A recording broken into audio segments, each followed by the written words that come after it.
Your Excellency, our President, the President of the Federal Republic of Nigeria, Alhaji Muhammadu Buhari, with a very high respect to you, sir, I have no other option other than to send this message across to you.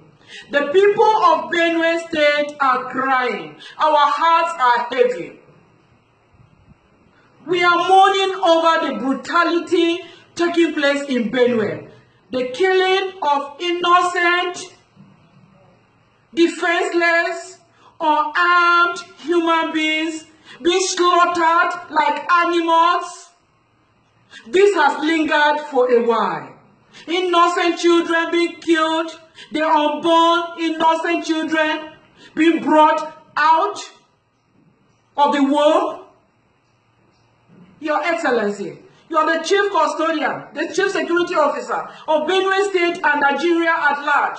You stand to defend us. Exonerate yourself, Your Excellency.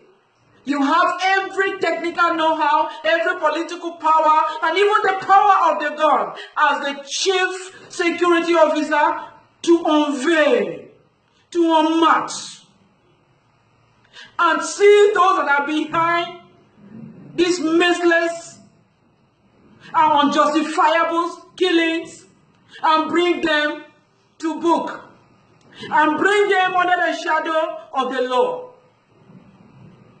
Mr. President, Your Excellency, you are my Lord Temporal.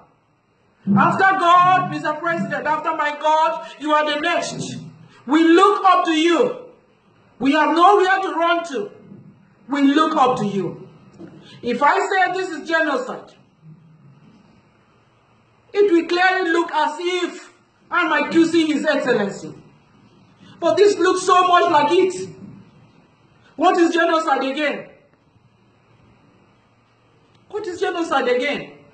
Our farmland is being taken over. Our farm products are being destroyed. It is not enough.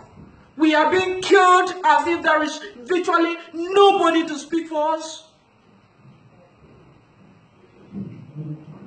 This, Your Excellency, is painful. Your Excellency, is painful. It is very, very painful, Your Excellency. This is painful.